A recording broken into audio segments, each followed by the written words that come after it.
quiet in here? I gotta be honest. It's easy to think about peace as a bubble.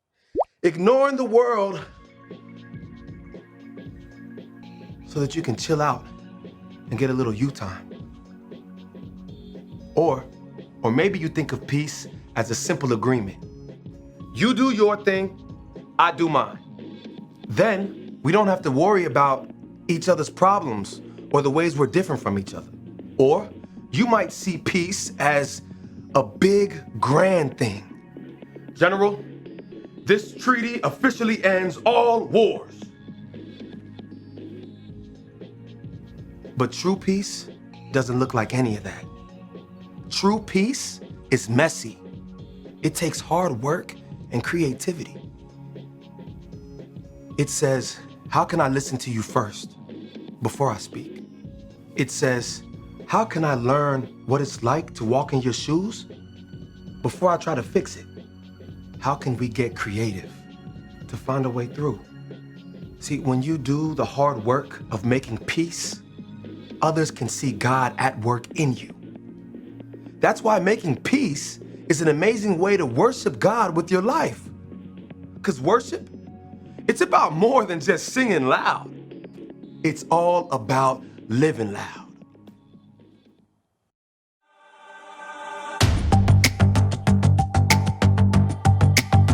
You're my courage, I don't have to be afraid. You're my fortress, no matter what comes my way.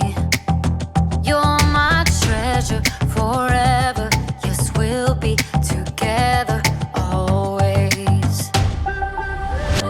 Even when the days get harder, I know you'll rescue me. Even when the sky is darker, I know you'll bring me peace. You are my strength, you are my savior. Oh. Even when the road gets longer, I know you'll be with me. Even when the waves crash harder, your face is all I see. You are my strength, you are my savior. Oh. You are with me every single day. Through the darkness, oh, you lead the way. You're my treasure forever, yes, we'll be together always. Even when the days get harder, I know you'll rescue me. Even when the sky is darker, I know you'll bring me peace. You are my strength, you are my savior. Oh. Even when the road gets longer, I know you'll be with me. Even when the waves crash harder, your face is all I see. You are my strength, you are my savior. Oh. Every time I fall, you pick me up. You fight for me, you overcome. You bring me peace, you give me love. For you I sing, to you I run. I praise your name for all you've done. You are my strength, you are my savior. Ooh. Even when the days get harder, I know you'll rescue me. Even when the sky is darker, I know you'll bring me peace. You are my strength, you are my savior. Oh. Even when the road gets longer, I know you'll be with me. Even when the waves crash harder, your face is all I see. You are my strength, you are my savior.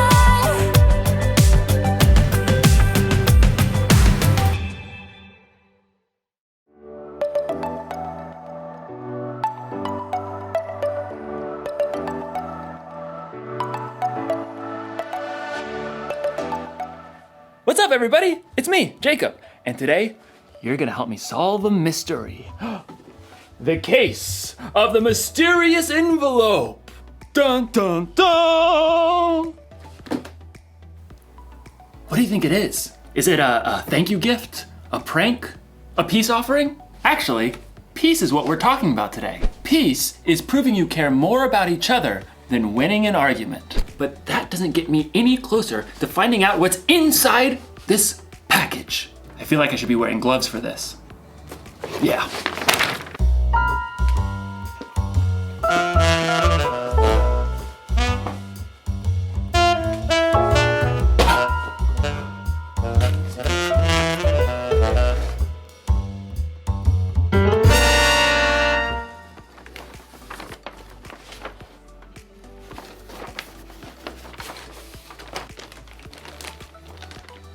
Monkey bridge?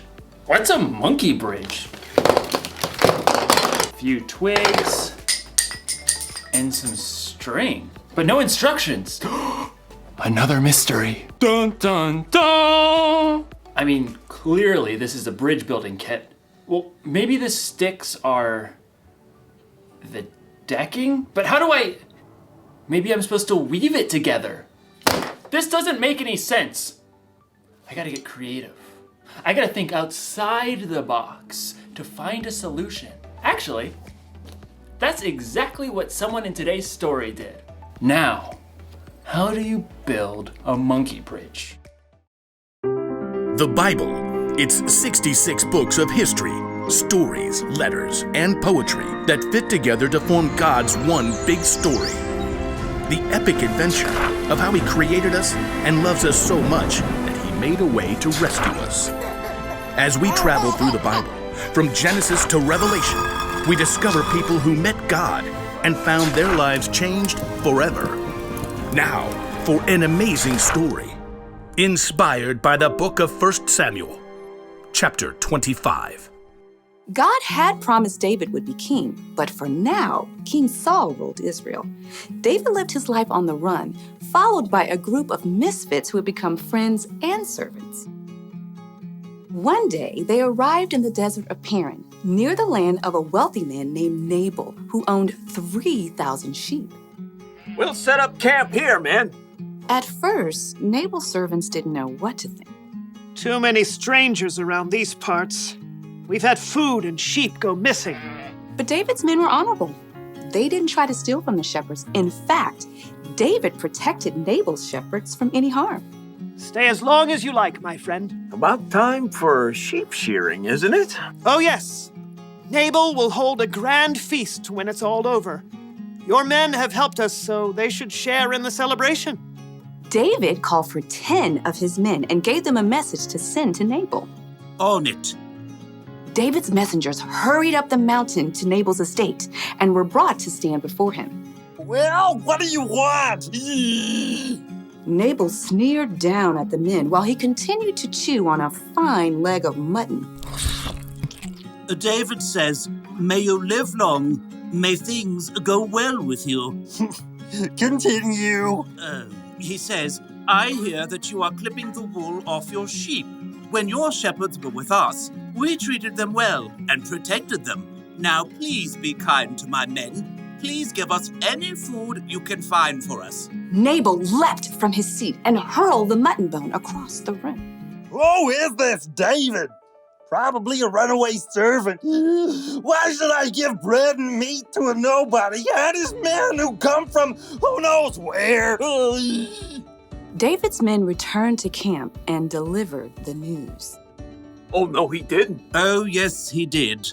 Men, put on your swords. We'll make Nabal wish he hadn't. At no time at all, David and 400 of his men were marching up the mountain to confront Nabal. It seemed there was no stopping a battle. But Nabal's wife, Abigail, was far wiser than her husband. A servant told her what he had done. David sent messengers asking for food, but Nabal shouted and was rude to them. Go on. The whole time we were near them, David's men were good to us. They were like a wall, keeping us safe. You've got to do something now, or terrible trouble will come. There's no time to waste. Abigail quickly directed her servants to gather supplies and put them on donkeys. 200 loaves of bread? Check. 5 sheep, Check. 1 bushel of cooked grain, Check. 100 cakes of raisins, and 200 cakes of figs. Check. And check. Well, you go on ahead. I'll follow. The donkeys, loaded with good food, started down the mountain. Abigail got on her donkey and followed. From the valley, David and his men were approaching. Everything we've done has been worthless. I watched over this fellow's property, but he's paid me back evil for good. We'll wipe him out. As David's anger grew, though, he spotted something along the path. A pack of donkeys. What's this? It looks like they're carrying something. Food for a feast, I'd say. Behind the pack of donkeys, Abigail prepared for what lay ahead. I must stop this. The moment Abigail saw David, she slid off her donkey and fell face down on the ground before his feet. Please, let me speak. Let me take the blame for Nabal's actions. Abigail raised her eyes just enough to notice David's surprised face. He nodded. Don't pay attention to Nabal. He's always doing foolish things. I'm sorry I didn't get to see your messengers, but I've brought a gift for you. Right now, the Lord has kept you from killing Nabal and his men. Let the Lord deal with your enemies. Abigail rose to her feet. David and his men listened, surprised by the strength of her message. You fight the Lord's battles, so he will give your family line a kingdom that will last. He'll make you ruler of Israel. And when he does, you won't have a heavy load on your mind about killing people with no reason. The Lord will give you success. When that happens, please remember me. Abigail took a deep breath and waited. David smiled. Give praise to the Lord. He sent you to find me. May he bless you for this. You have kept me from using my own hands to get even. David's men unloaded the food that Abigail had brought. Go home in peace. I'll do what you have asked. Abigail made her way back up the hillside to her home. She had chosen to humble herself and do the hard yet creative work of making peace. In the end, Nabal paid the high price for his foolish anger, but God blessed Abigail.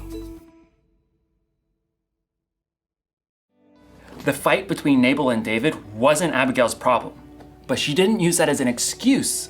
She got involved. She acted fast, and she found a creative solution. You see, just because something isn't your problem doesn't mean you can't get involved. God has given each one of us unique talents and unique ways of seeing things. So, if you see people in a fight and you're the only one who can see a way to make peace, you should help them solve that mystery. Jesus showed us how important making peace was to him when he gave his life on the cross. We can make peace with others by being part of the solution. You can help calm an argument between two people by making them laugh. You can suggest solutions to problems that others might not see. Or if a fight looks like it might get dangerous, you can find a grown-up to help keep the peace. The one thing to remember today is this: you can show you care about others by being part of the solution. So this week, be on the lookout for creative ways to build bridges between people in your small part of the world. I'm gonna have to get pretty creative myself. Here's what the bridge is supposed to look like. Mystery solved. You know, if that bridge was full-sized, I could cross an entire canyon on that one thin little rope. But first I'd need to solve my fear of heights problem. Dun dun dun! I'll see you next time.